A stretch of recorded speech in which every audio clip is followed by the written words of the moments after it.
Because the pulpits are silent, the greatest news for the church is seldom heard. This is a film that has a story that is true. It's a true story, and it's based on real discoveries from the time of Christ, and it's something that has to be seen by the church. Not something that the church should see, something the church in the U.S., all the church, regardless of your denomination, must see, and especially for pastors. Pastors have to see this film. Welcome to Understanding the Times Radio with Jan Markell, brought to you by Olive Tree Ministries. Jan spends the hour today with film writer and producer Brent Miller Jr. of Ingenuity Films. We are carrying his latest production titled Before the Wrath, a docudrama about the rapture of the church. If you think the rapture is not in the Bible, you are very wrong. It is portrayed in the Galilean Jewish wedding in the New Testament. The types, shadows, and symbols are stunning. Here are Jan Markell and Brent Miller to discuss this intriguing topic. For example, the sold-out film premiere in California a few weeks ago, we had, shockingly, all walks of life, from Christians from different denominations there. We even had atheists and agnostics, some pastors were in the audience. I mean, film premiere brings in everybody. Quite honestly, this film is something that builds and builds all the way to a shocking conclusion at the very end. And people, quite frankly, were weeping and walking away in awe and in shock, regardless of what your preconceived notions were when you came into it. There were non-believers asking questions about the rapture for the first time in their life. For the first time ever, the rapture no longer sounds like something that's just that you can't believe. And welcome to the program. You've heard us talk about a pretty new product here on this program now for a few months. And the producer of the new film, Before the Wrath, Brent Miller, introduced his film to actually my conference last September 21st. It has actually been in the making for almost 3 years. Brent Miller and I discussed the film 3-4 months ago here on air, so this is not a replay of that program. This is an update. Let me say also, by way of sort of update, as I'm adding a few comments here to set the stage for the next hour, and that is I have referred to Pastor Tom Hughes' article. He's pastor of 412 Church in San Jacinto, California. I actually ministered there in January. He wrote an article some years ago now. It kind of went viral. It probably was even as long as 5 years ago that he wrote it. The title, 5 Reasons Pastors Don't Teach Bible Prophecy. Just reading a couple of bullet point paragraphs, he says, prophecy fills the Bible. End-time prophecy touches every person alive today. Jesus taught on it, so did John, Peter, Paul, James, and Jude. Yet only a small percentage of the churches teach this crucial part of God's message to our generation. Tom goes on to say, some pastors don't teach it for theological reasons. They don't believe it. They don't think it applies to us. They consider it symbolic or whatever. And then he goes on, others believe we're probably living near the end of the age, but still refuse to touch the topic. They see it as an elective part of God's curriculum. Take it or leave it. And then Tom concludes, and I'm skipping parts of his article, that's not how Jesus saw it. He reprimanded the Pharisees and Sadducees for not discerning the times. When it is evening, you say, it'll be fair weather, for the sky is red. And in the morning, it will be foul weather today, for the sky is red and threatening. Hypocrites, you know how to discern the face of the sky, but you cannot discern the times or the signs of the times. And then Tom concludes, more than a quarter of the Bible, actually almost a third, really, is Bible prophecy, much of it yet to be fulfilled.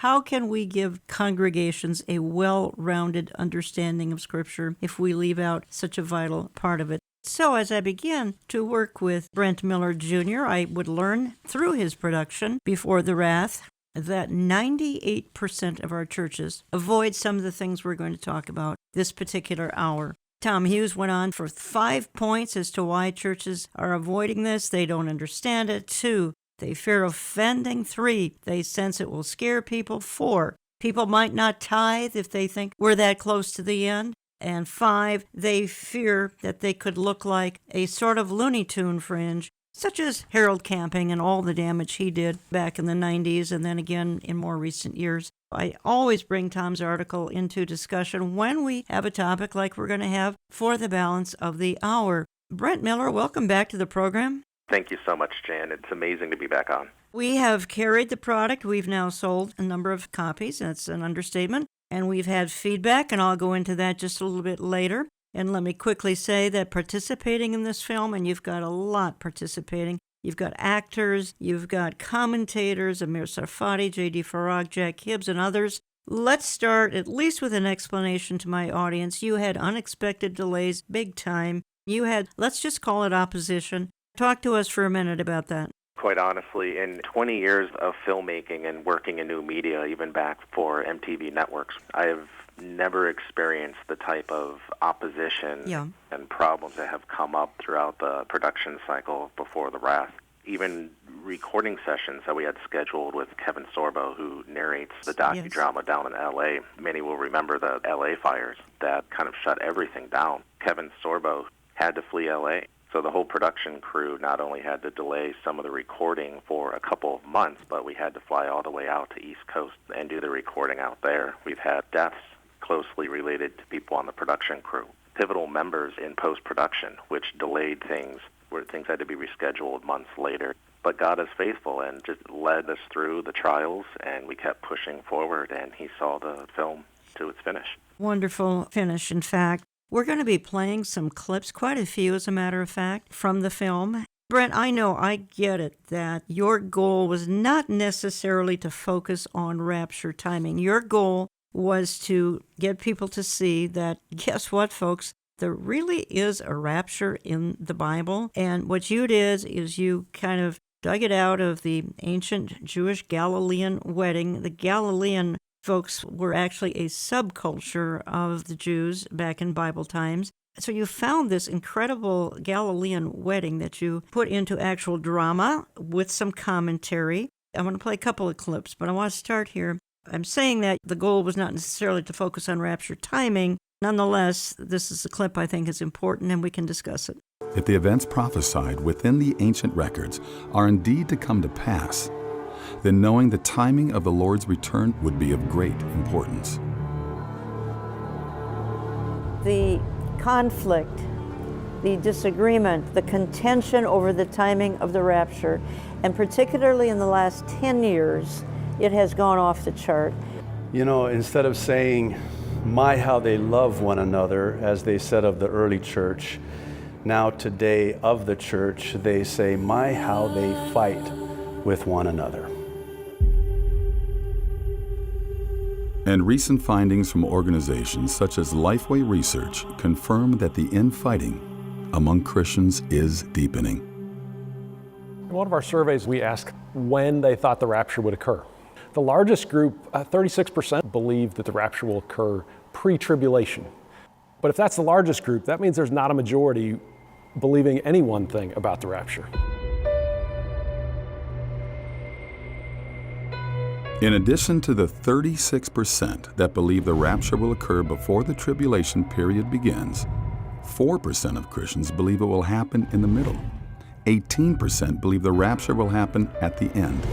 An additional 13% consist of other timing variations and theories.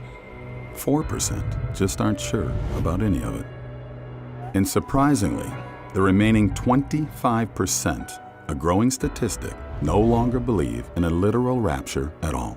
Your point was not so much to discuss timing, though I'm so glad you brought out the contention because, look, I'm a victim of it, so I know how horrific it's gotten. Absolutely. The most terrifying thing that we learned while we were working with Lifeway Research on a lot of the trends occurring within the church today is just how many pastors and Christians within the body of Christ no longer believe in the rapture at all. And that statistic is exploding year after year. Even the data that we heard Kevin Sorbo talking about there about the different percentages, that's shifting and getting worse. It's getting worse. Where there's more views about the end times and Christ's return. And the reason why I say the Messiah's return is because there is such biblical illiteracy in the church that most Christians today no longer know the difference between the rapture, the second coming, the day of the Lord, the tribulation. They have no idea. And again, that's because it kind of points back to what you just previously mentioned at the beginning of the show, is that up to 98% of churches are marginalizing prophecy. They're not talking about it at all. So it's no wonder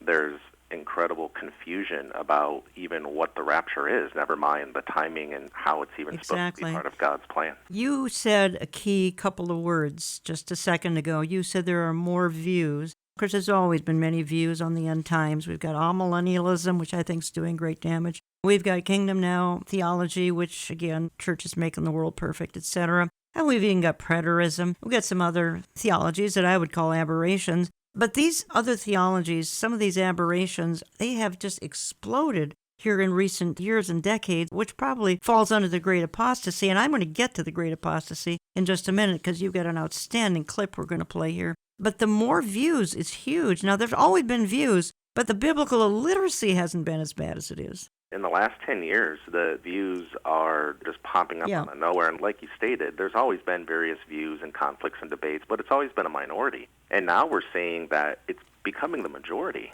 Only 36% of Christians, which I think a lot of people find shocking, believe in a pre-trib rapture. Yes. That's actually almost as many as those that don't even believe in the rapture. That don't even believe in one. That is correct. Just to clarify, we're not talking about everybody in the United States, the whole population. We're talking about the Christians in the United States. It's shocking. I'm glad you clarified that. You found this intriguing subculture, Galilee, and the wedding that the Jewish Galileans had. How did this even come about? Was this something you discovered? Not me personally. Because we specialize in eschatology research, we work with a lot of amazing pastors and researchers in the Middle East, archaeologists out there, and our film crews are filming in Israel and Turkey and the surrounding area quite often. What we discovered is that there were so many anthropologists, those studying first century cultures, and those digging up artifacts in the Galilean area, that it actually was brought to me by a couple of the researchers we work closely with, who stated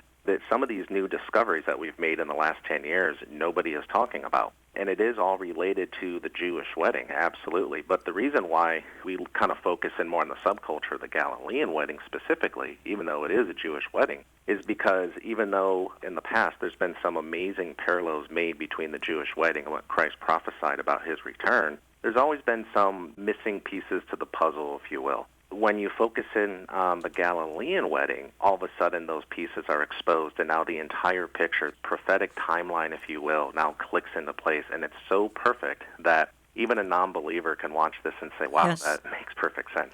I'd like to play a clip and back up what Brent has just said. This sparked an ambitious research project, and fragments of new insight began to expose the forgotten ways of the ancient Galileans. You know that 2/3 of the gospel took place in a little strip of land by the Sea of Galilee. 2/3 of the gospel. It actually makes no sense if you really think about it. Most of the Jews didn't live there, but yet 2/3 of the gospel took place right there. So you cannot ignore the culture and the people, the life and the habits of those days. And that's why the Galileans are playing such a big part. There are a lot of other people who have a lot of pieces to the puzzle, and a lot of other people are working on the same projects. It's an enormous research project to make sure that you find it and get it right, because there were so many people bringing up little bits and pieces of this. I'm thinking, there's got to be a pattern here. And there was. Pieces to a puzzle that formed a prophetic timeline woven throughout the ancient scriptures that directly references an ancient Galilean ceremony. A ceremony that was passed on through generations to foretell how and why Christ will return in the last days of the world. And of all the ancient ceremonies this secret could have been hiding, it was discovered within a one-of-a-kind wedding. It's the ancient Jewish wedding in the Galilee. You heard the voice there of Amir Sarfati, because those making some comments into the film include Amir, J.D. Farag, Jack Hibbs, yours truly, Jay Markell from Lifeway Research. Kevin Sorbo is the narrator of the film. And then you've got, Brent, is it between 60 and 100 actors and extras? Almost 100 actors and extras and crew. I think you paint the most stunning picture when it comes to using the Last Supper and the cup of wine. And I'll play a clip that's going to illustrate that. And folks, some of you listening by radio, you can see these clips on our YouTube channel, Jan Markell, Olive Tree Ministries. We post these kinds of images, videos, etc. on our His Channel programming. If you're more visual and you'd like to see some of the things that we're showing you, that's where you need to go to see them. Otherwise, we're trying to paint a picture with audio, and we do the best we can. Talk to me a little bit, Brent, here about how you've tapped into the Last Supper. And I am talking to Brent Miller for the hour, Brent Miller Jr. He is the writer, producer, director of the new film that we are carrying, and now we've promoted, I think now for 5 months anyway. And some of you have ordered from us, and some of you have ordered from other places. Talk to me a little bit about the Last Supper, the cup of wine, and then we'll play a clip to illustrate this. This is one of the shocking discoveries when we were going over a lot of this evidence with our partners in the Middle East, that you find a lot more understanding in the Galilean subculture. We have to remember that Jesus was a Galilean. Yes. He related to kind of the intricacies in this culture very closely, especially with his disciples.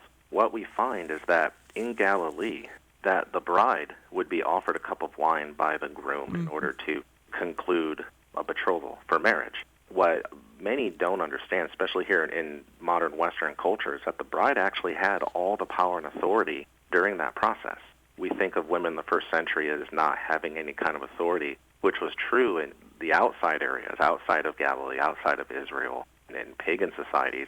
But in the Israeli wedding betrothal, the bride was offered a cup of wine. If she drank from it, then she would be accepting the groom and she would be betrothed. But she had the option, all of the power, completely up to her by choice, to push the cup away and reject the groom. And everything would be off, no questions asked. But that's not even the most amazing part. We're already beginning to see the parallels with Christ and his disciples at the Last Supper. But the shocking part is that in the wedding betrothal, the groom would then drink from the cup of wine next. And after also drinking from the cup of wine, the groom would say, I will not drink of this cup again until I do it renewed with you in my Father's house, which is very similar to what we hear Christ say at the Last Supper. Absolutely. And this is portrayed in a stunningly beautiful way in the film. Again, the film is Before the Wrath. You can find it in our store, olivetreeviews.org, olivetreeviews.org. You can give my office a call. You'll find it in our various newsletters. Brent, I want to play that clip here of the Last Supper illustration,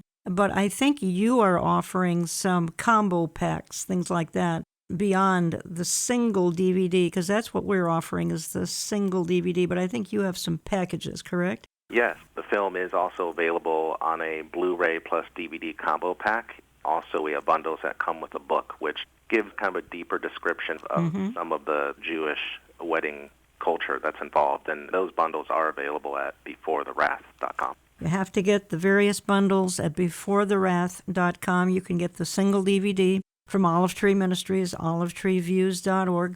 I want to back up what you've said about the Last Supper, how it is tied into this story with a real short clip. Then it focuses down onto the moment where everyone holds their breath. What happens is the bridegroom is then handed a pitcher of wine. The groom then pours wine into a ceremonial cup that will be offered to his desired bride-to-be. And it was called the cup of joy. With both hands, reverently and respectfully and fearfully, he would pass it to his bride. When the groom presents the cup, she now has the choice as to whether or not she will accept or reject this proposal for marriage.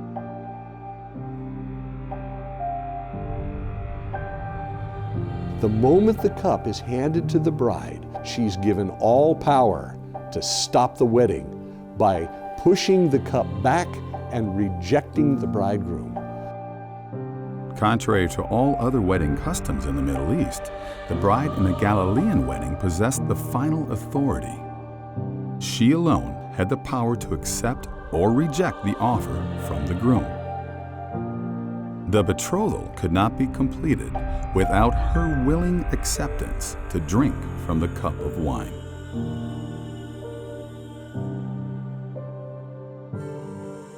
But on this day, during this betrothal, the bride accepts.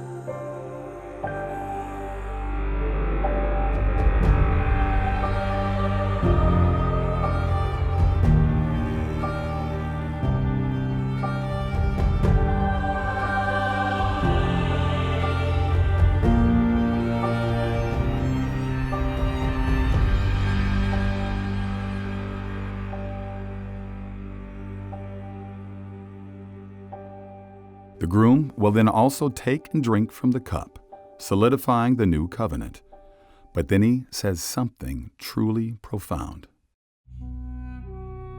Then the bridegroom says publicly, so everyone can hear, "You are now consecrated to me by the laws of Moses, and I will not drink of this cup again until I drink it anew with you in my Father's house." But to understand why this phrase is so profound, we must look at another act recorded later in the Scriptures. During the Last Supper, Jesus offered a cup of wine to his disciples to signify a new covenant with them.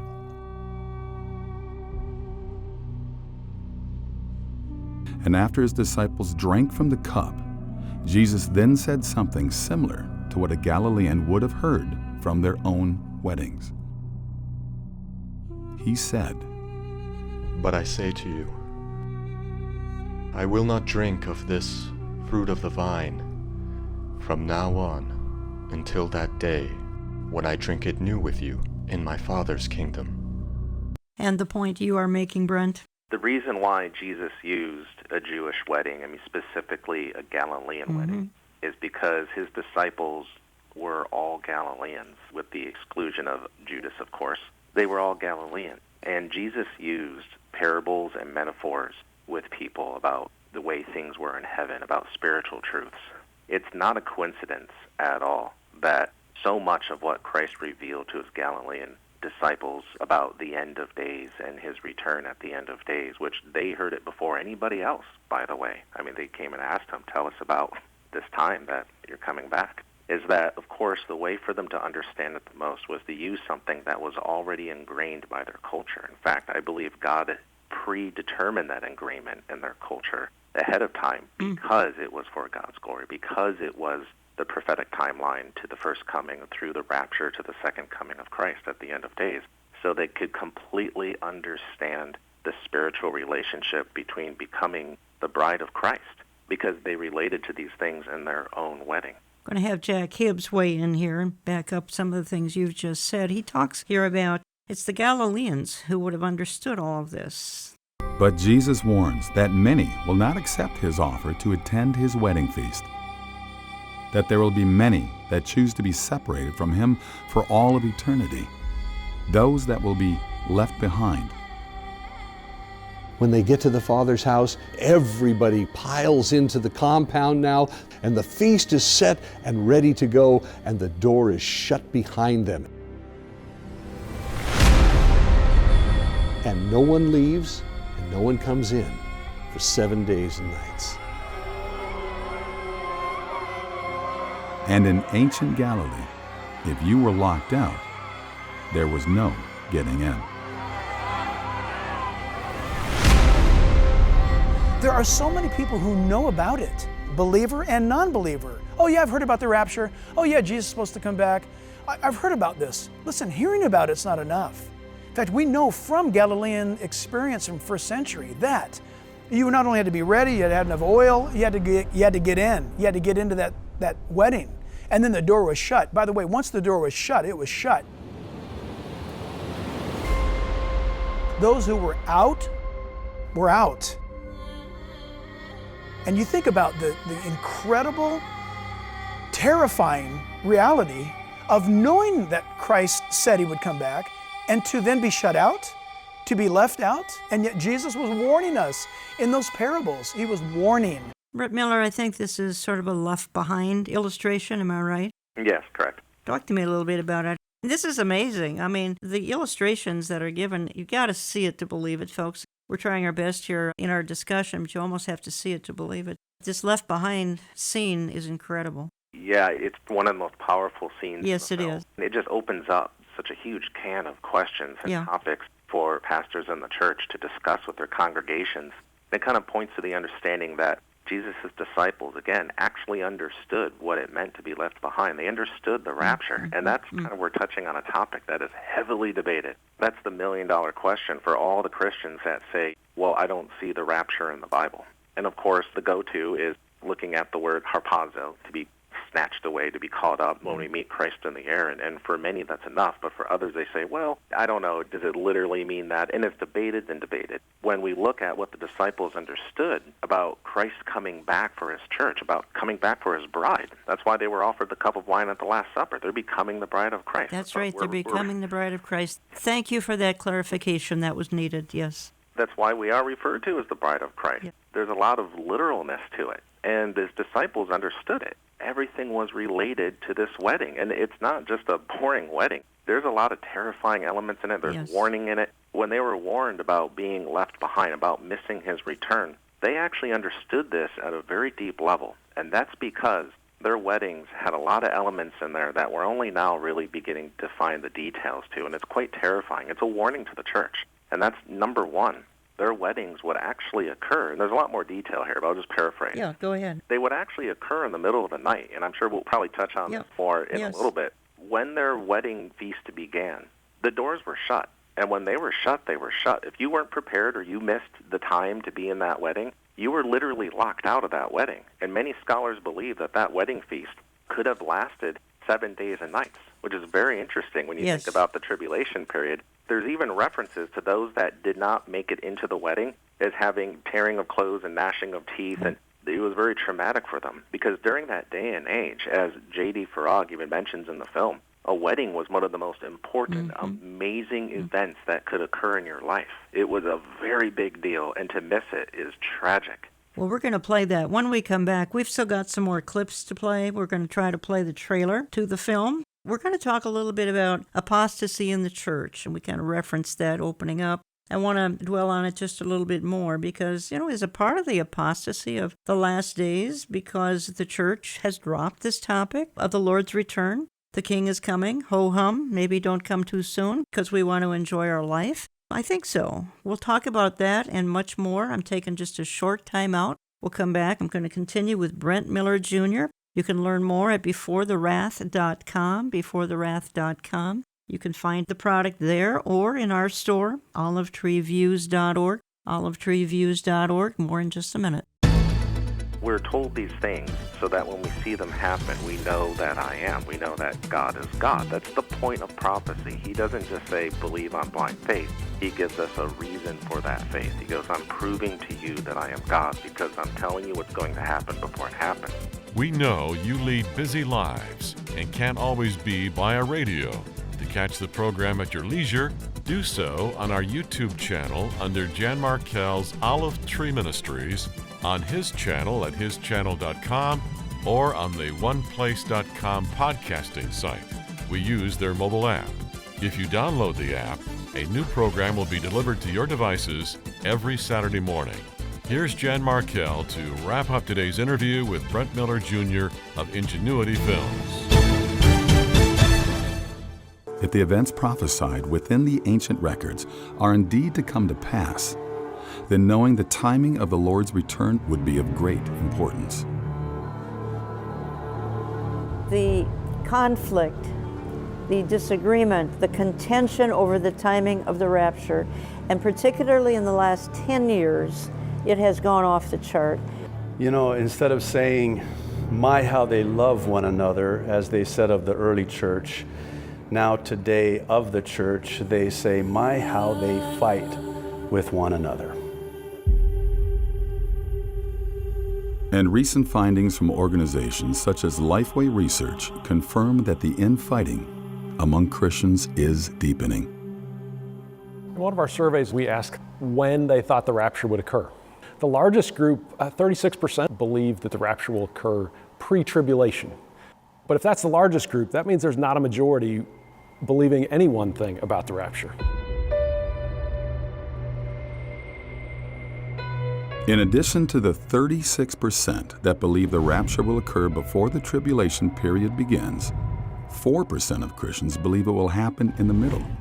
18% believe the rapture will happen at the end. An additional 13% consist of other timing variations and theories. 4% just aren't sure about any of it. And surprisingly, the remaining 25%, a growing statistic, no longer believe in a literal rapture at all. You heard me play that earlier. I played it a second time because it's that intense out there. That's all I can say. When you're a victim of it, I think you're a little more sensitive to some of the contention going on. Say, don't forget, folks, because I just need to get you to put it on your calendar, Understanding the Times 2020. We sure hope we're going to have it Saturday, Sunday, September 26th, 27th, just outside of Minneapolis. The tickets go on sale probably June 1st, $25. That includes a lunch. Some of the voices you're hearing in this presentation, Before the Wrath, are at my conference this fall. That would include Amir Sarfati, Jack Hibbs, of course, yours truly. Other speakers are going to be Joel Rosenberg, Michelle Bachman, Pastor Barry Stagner. So put it on your calendar for September 26th, 27th. I'll have more to say about that as we go further into spring, into the middle of summer. So what I'd like to do is I'd like to play the trailer to Before the Wrath. Again, this is about an 80-minute DVD film, professionally made with actors, with commentators. Kevin Sorbo is the narrator, and I'm just going to play the trailer. And again, if you'd like to see these videos, you do so on our YouTube channel. You do so on his channel, programming, hischannel.com. Let's just play the trailer to Before the Wrath.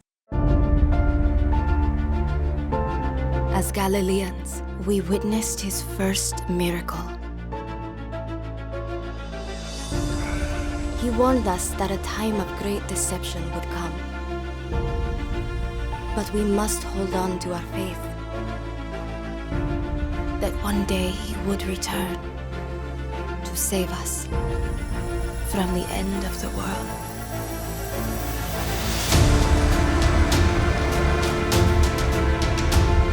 Most people don't believe that Jesus is coming back. What if there was evidence that proves that this is all real? Because there were so many people bringing up little bits and pieces of this. I'm thinking, there's got to be a pattern here. The Bible talks about it as being a mystery, but why does the rapture have to happen? What's the point to it all? A Galilean would have understood that perfectly. They are the key to everything. I'm just so stunned. I never thought I would see this in my lifetime. This is the most profound discovery in human history.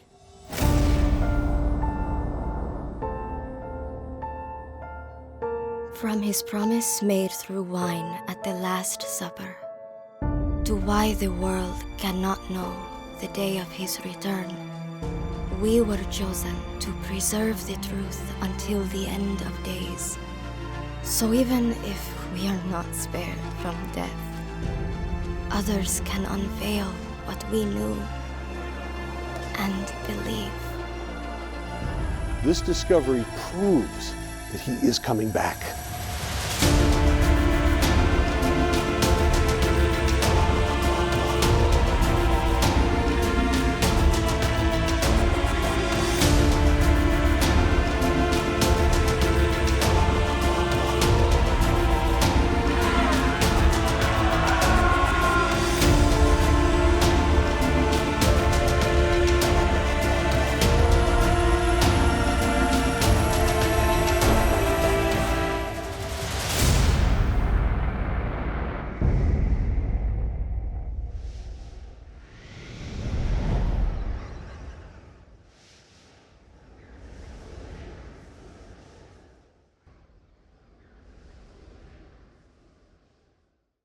Welcome back. I have Brent Miller Jr. with me. Brent, you made a comment, I believe it was opening part of the program, and I think it might have even been in a clip we played to introduce the program, that at the screening, you even had some unbelievers. Now, this was in California. This was a number of weeks ago now. What did they have to say to you? I've heard bits and pieces of conversation that were occurring at the premiere, and of course we received a lot of phone calls and emails, and even some feedback from pastors that were at the premiere of various denominations.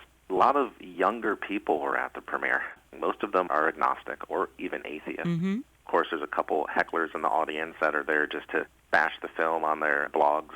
Surprisingly, the film presents the return of Christ in a way that a non-believer can absolutely understand. In fact, I would argue that it's the only film available that really does the best job of reaching a non-believer when it comes to topics like the rapture. Understanding how they view the rapture and the Bible and prophecy through their perspective.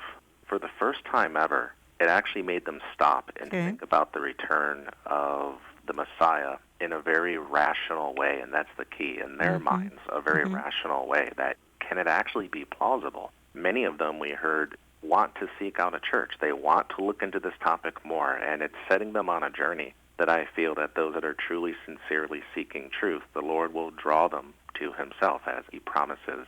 It's extremely effective in closing that gap between the division of believers trying to tell their loved ones that, look, Jesus is coming back, and they kind of mock and shrug it off and say, okay, well, where's the proof? This film is the proof. It really is building that new route of communication that believers can use to talk to non-believers, talk to their children or a parent or what have you, and actually say, look, consider this.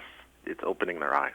Now, did you at the same time have some skeptical pastors? Or I can rephrase that. Have you heard from some skeptical pastors? Maybe by now they've watched the DVD. Have they given you some feedback? The film is still rolling out to retail, so I haven't heard directly from any skeptical pastors. But surprisingly, what we did hear about is a couple pastors in the audience that have previously marginalized prophecy in the church.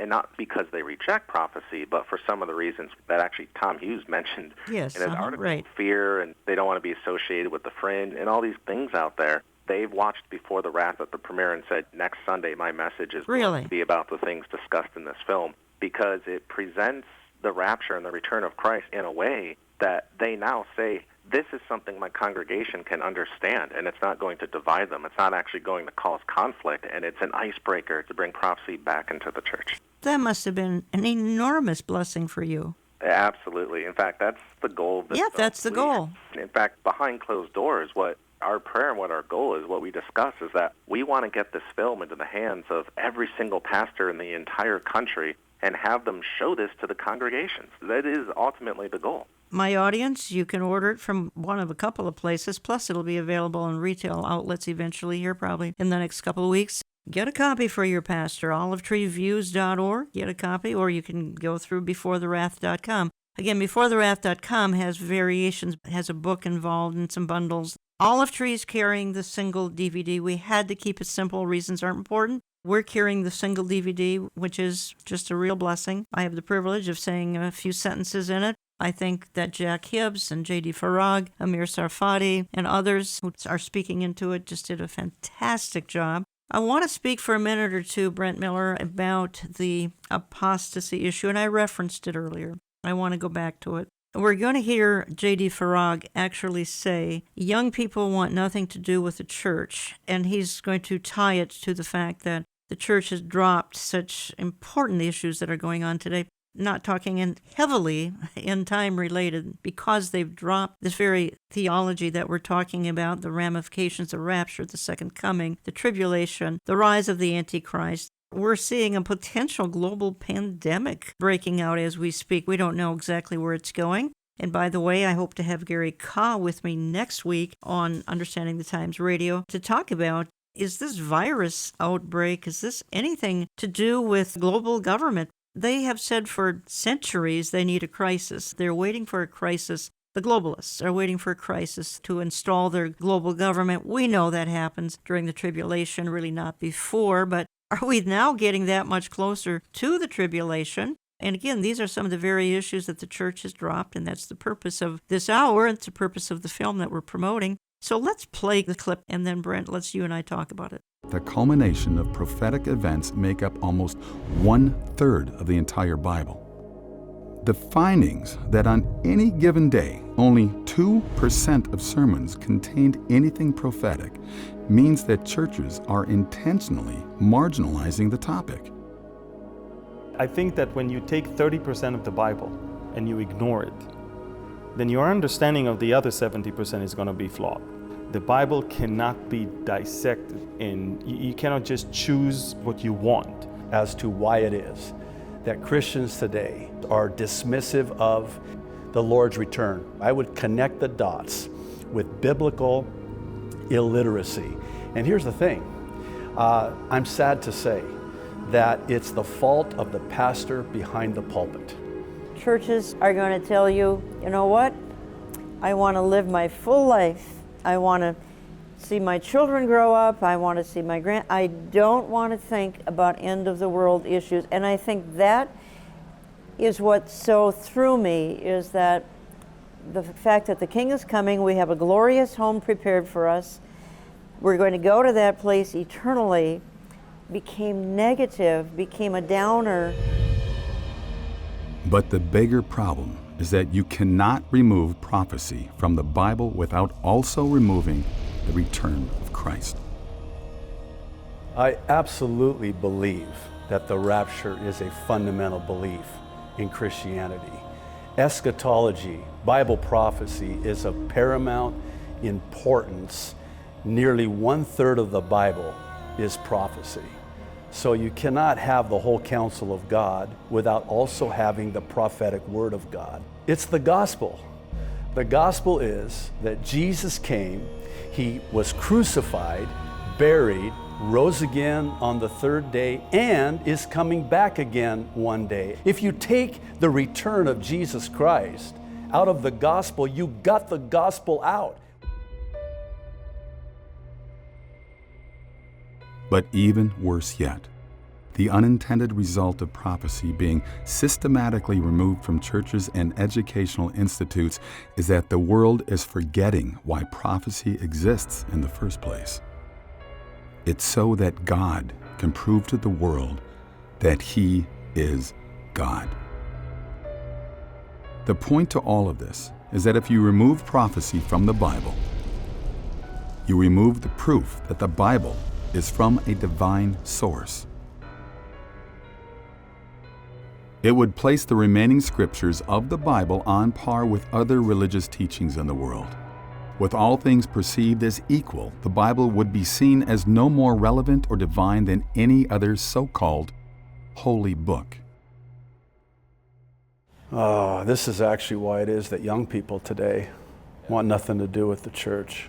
That the number one reason that many today don't believe is because there's no evidence. You know what's interesting is Jesus said, I have told you what's going to happen before it happens, so when it happens, you will believe that I am. Right. There is so much evidence, and the problem is that many today do not believe because they do not see the evidence that is there. And only one thing could come from this: a falling away of those that believe Christ will return, and even in the validity of the Bible itself. A terrifying trend that has already begun. Brent Miller, a couple of things jumped out at me. Talk to me a little bit about it. One is Amir Sarfati saying there that if you're going to ignore 30% of the Bible, how you're handling the balance of the 70% may not be very effective. Right. I think it's something that pastors really do need to think about a lot more, is that prophecy makes up around 1/3 of the entire Bible. And as I like to say, and what's stated in the film, you can't remove prophecy from the Bible without also removing the return of Christ. But the return of our Lord is the conclusion to the gospel. It's the point. We're the bride of Christ. We're supposed to be prepared. We're supposed to be watching for the signs. I absolutely love this segment of the film because I believe for the first time it paints why removing prophecy from the church is so detrimental. It goes far beyond just not being prepared. It goes far beyond not seeing the signs of our times, which are all very important. But it actually degrades the Bible, especially for non-believers who are not filled by the Spirit. They're not led by the Spirit. They don't have that spiritual discernment, so they can't understand how it's the Word of God. It removes the proof that God is God. It removes the proof that the Bible is of a divine source. So no wonder why most of the world, and by the way, 83% of the entire global population is non-Christian. So we're talking about the vast majority of the entire global population cannot see the divine nature in the Bible. What was also stated is that we're told these things so that when we see them happen, we know that I am. We know that God is God. That's the point of prophecy. He doesn't just say, believe on blind faith. He gives us a reason for that faith. He goes, I'm proving to you that I am God because I'm telling you what's going to happen before it happens. For those that are out there now that may not have a lot of knowledge of the end times of eschatology may say, well, a lot of these end time events haven't happened yet. Well, that's correct. But remember, the Bible has roughly 2,500 prophecies in it, and 2/3 of it have already come to pass. So we look at everything that's already occurred, and if that's all occurred in perfect accuracy, and it has, and it can all be proven, many of them with extra-biblical historical accounts, then why wouldn't the remaining 1/3 events, which begin to take place now at the end time, also not come to pass? Well, of course they must. Statistically, they have to.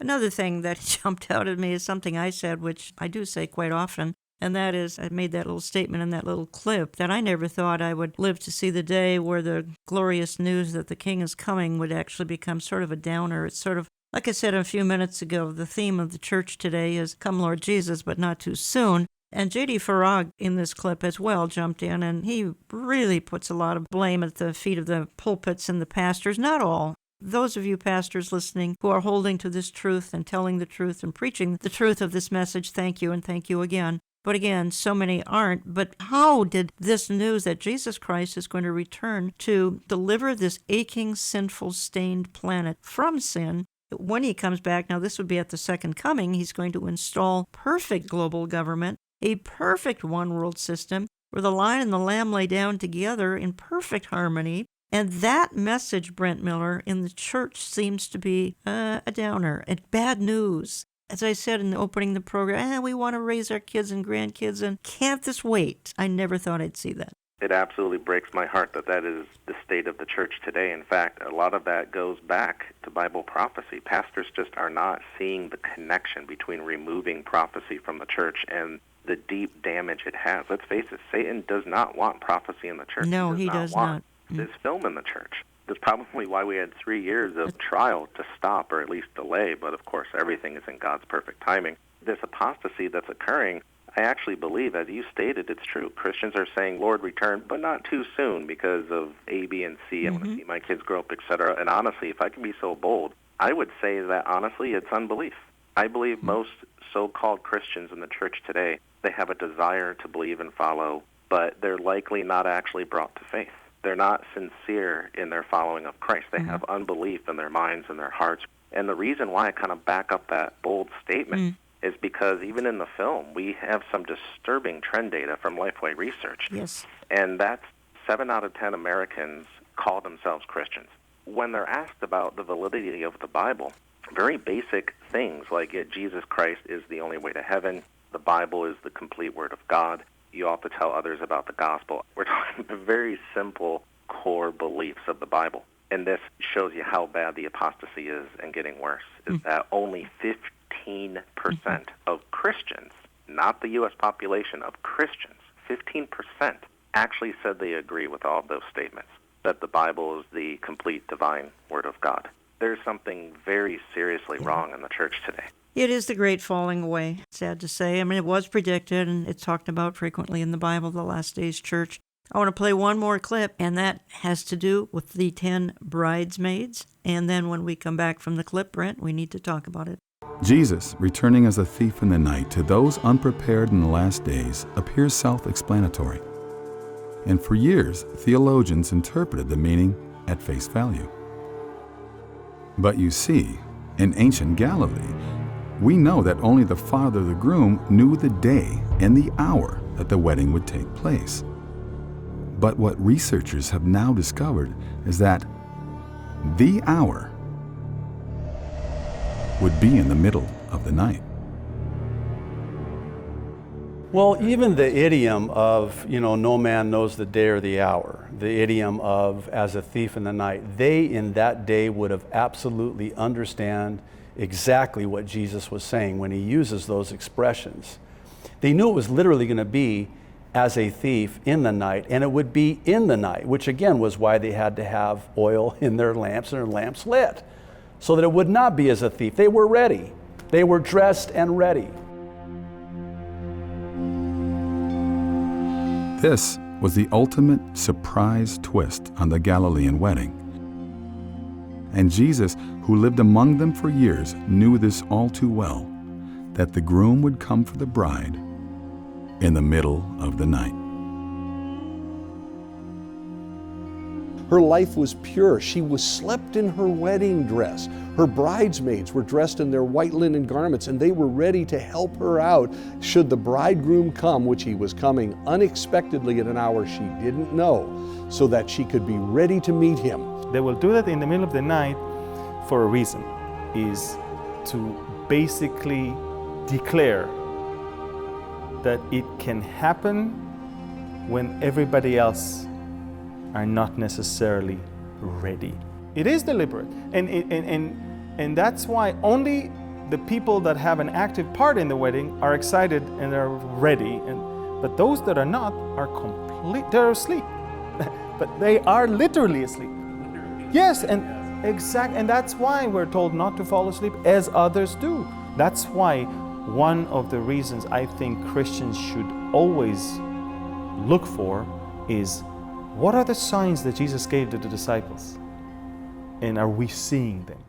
It was the voice of Amir Sarfati, who comments throughout the film, as does J.D. Farag, Pastor Jack Hibbs, yours truly, Jay McCarl, and others. You're listening to Understanding the Times Radio. Jan Markell, I have on the line from California, writer-producer Brent Miller Jr. of Ingenuity Films. We carry the new film Before the Wrath. That's the clips we're playing, would be from the new DVD. We carry it, olivetreeviews.org. And we've had folks who've had it now for a week or two, calling in and ordering 2, 3, and 4 more. And sometimes to give to a pastor, which is kind of the point here. We've had just wonderful feedback, of course.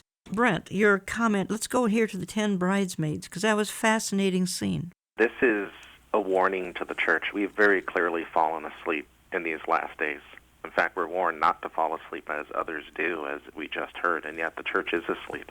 The unfortunate result of much of why that's happening is because prophecy is being marginalized in the church.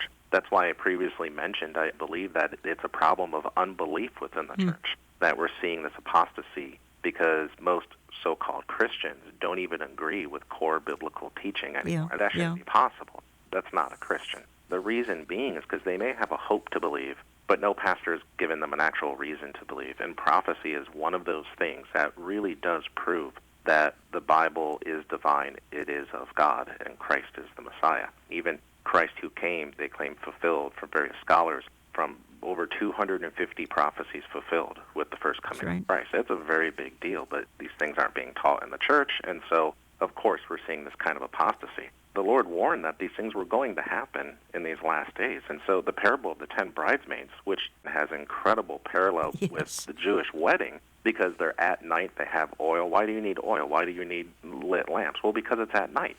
Because in the Galilean wedding, the groom would come for the bride in the middle of the night. It was a surprise wedding. That's shocking to scholars. Yeah, that because is, now all of a sudden, you look at Jesus' disciples, put yourself in their shoes, and now all of a sudden the idea of no one knows the day or the hour that Christ comes as a thief in the night, it all makes sense now, perfect sense, and they related to it. But then that warning, that terrifying warning for the church of the 10 bridesmaids, because these bridesmaids had oil, which is symbolic of the Holy Spirit. They were dressed. They were ready. They were aware that the Lord was coming back. As I would say, most, if not the whole church, is aware and has heard that Christ is coming back, and yet they're not prepared.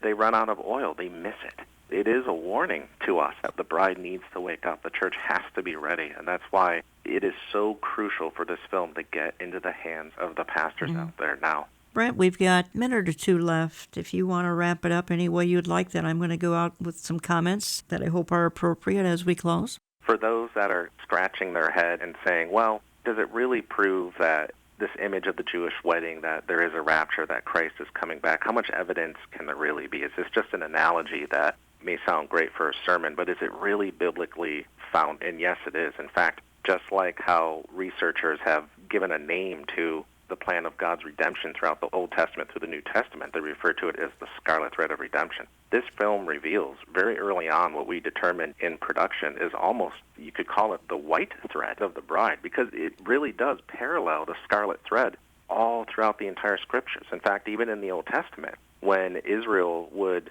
turn away from God, it referred to them as committing adultery.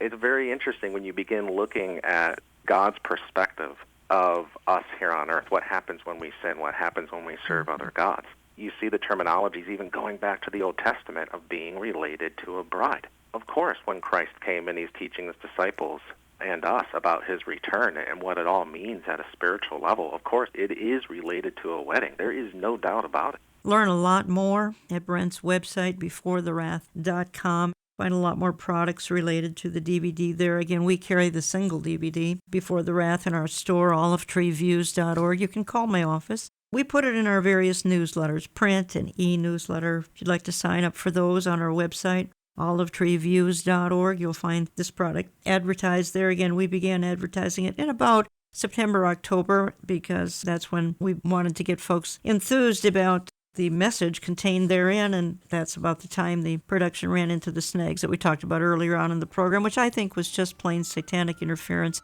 because the message is so important that gets to the church and to the pastors. Brent, thank you for all you do. Thank you for hanging in there in spite of things during this ordeal. We appreciate it so much. Thank you so much. This has been a blessing. Let me go out of the program, just a couple of words here, as I see that the nations of the world, they seem to be moving as though, well, almost a hidden hand is moving them into the right positions on sort of a global chessboard. And what an amazing thing to see it happening right before our eyes. It builds faith. It draws our attention Godward. And it is a fantastic evangelism tool, as is what we've been talking about today. And I think the church is headed into the home stretch of her history, and I base that not on emotions or wishful thinking. I base that on what I see happening daily. Man can live for a week or two without food. We can live only days without water, but our spirits are crushed within hours without hope. Well, we have the good news of the ultimate hope, the blessed hope, Titus 2:13, his glorious appearing. Pastors, please don't remain silent. Share the good news out there. The King is coming. It may even be today. I want to thank you for listening, and we'll talk to you again next week. You are the healer, Jesus Redeemer. Christ comes for his church before the terrible wrath of the tribulation. We would love for the church to be excited about this forthcoming event, perhaps next on God's prophetic calendar. To be a part of the rapture of the church, you must have Jesus Christ as Lord and Savior of your life. Don't wait. Make that decision today. Write to us through our website, olivetreeviews.org. That's olivetreeviews.org. You can also order this DVD in our store at olivetreeviews.org. Or call us Central Time at 763-559-4444. That's 763-559-4444. We get our mail by writing to Olive Tree Ministries and Jan Markell, Box 1452, Maple Grove, Minnesota, 55311. That's Box 1452, Maple Grove, Minnesota, 55311. Until next week, know that everything is falling into place.